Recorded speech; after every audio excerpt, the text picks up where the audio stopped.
بسم اللہ الرحمن الرحیم۔ ہیپاٹائٹس ایک مہلک مرض ہے جو دنیا کے تمام ممالک میں تیزی سے پھیل رہا ہے۔ WHO کی رپورٹ کے مطابق دنیا میں کروڑوں لوگ اس مرض میں مبتلا ہیں۔ پاکستان میں ہیپاٹائٹس کے مریضوں کی تعداد 1 کروڑ سے زیادہ ہے اور روزانہ اس میں اضافہ ہو رہا ہے۔ اس کی کئی اقسام ہیں۔ A وائرل، جسے ہم پیلا جرقان کہتے ہیں، ان میں سے B اور C وائرل زیادہ خطرناک ہیں، جسے ہم کالا جرقان کہتے ہیں۔ ہیپاٹائٹس کالا جرقان ہونے کی بڑی وجہ کسی مریض کے خون کا صحت مند انسان کے خون سے ملاپ ہے۔ یہ وائرس خون کی شریانوں سے گزرتا ہوا جگر میں جا کر اپنا گھر بنا لیتا ہے۔ وہاں کا نظام، جو سیل سائیکل کہلاتا ہے، اس کو نقصان پہنچانا شروع کر دیتا ہے اور تیزی سے یہ وائرس اپنی مقدار بڑھانا شروع کر دیتا ہے۔ اس وائرس کے 10 حصے ہوتے ہیں: سٹرکچر اور نان سٹرکچر۔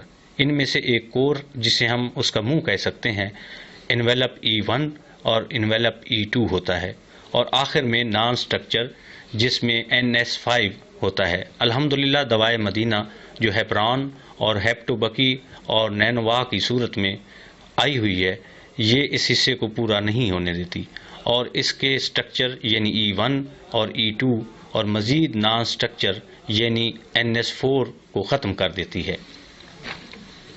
ہیپران اور ہیپٹوبکی اس کے ٹکڑے ٹکڑے کر دیتی ہے اور بالآخر یہ مرض ختم کر دیتی ہے۔ دوائے مدینہ سائنسی طور پر ثابت ہے کہ یہ ٹاکسک نہیں ہے، مزید یہ دوا سیف، ایفیکٹو اور اکنامیکل بھی ہے۔ اگر اس وائرس کا علاج نہ کرایا جائے تو یہ وائرس جسم کے اندر جا کر اپنی بے شمار کاپیز بناتا ہے اور آہستہ آہستہ یہ جگر کو مجروح کر دیتا ہے۔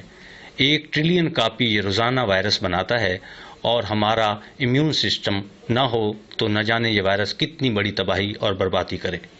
یہ مہلک مرض ہے جو جگر کے اوپر جا کر اثر انداز ہوتا ہے اور اس کی وجہ سے پہلے جگر آہستہ آہستہ سکڑ جاتا ہے، پھر اس میں لیجن پیدا ہو جاتا ہے جسے جگر کا کینسر بھی کہا جا سکتا ہے، جس کی وجہ سے پیٹ میں پانی پڑ جاتا ہے اور مریض ایک مشکل کیفیت میں مبتلا ہو جاتا ہے۔ الحمدللہ دوائے مدینہ کے استعمال سے نہ صرف ہیپاٹائٹس B اور C ٹھیک ہو جاتا ہے، بلکہ اگر کینسر بھی ہو جائے، جسے HCC کہتے ہیں، تو وہ بھی قابل علاج ہے اگر بر وقت اس کا علاج کیا جائے۔ دوائی اس وقت تک کھانی چاہیے جب تک اس کا وائرس ختم نہیں ہو جاتا۔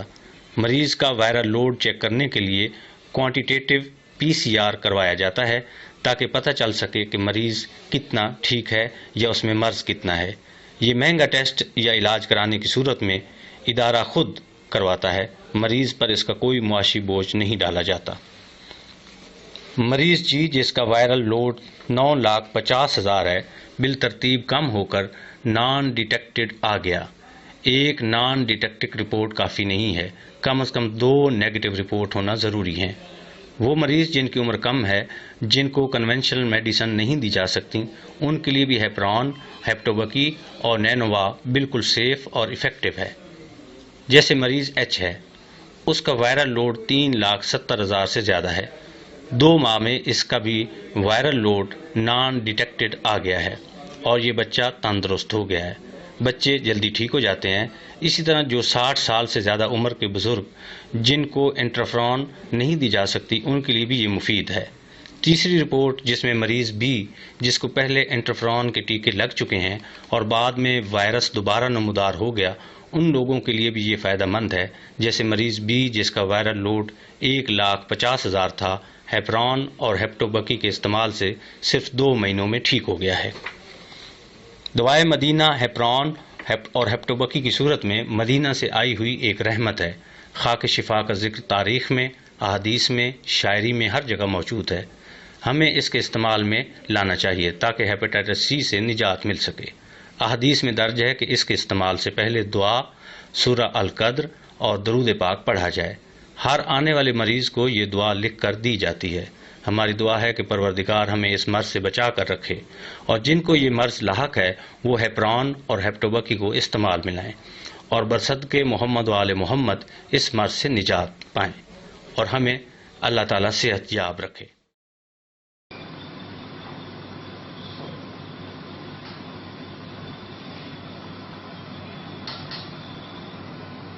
So here we go, we are going to add the That is in Hepron and all this one.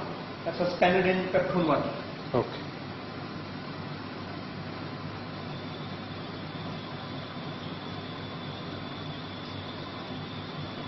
One drop each, It's 10 microliter. 10 microliters. It's 10 microliter. Now we add 20 microliter in the next one. Okay. So after incubating this plate for 2 hours, we will infect or after 2 hours we will infect this plate with virus.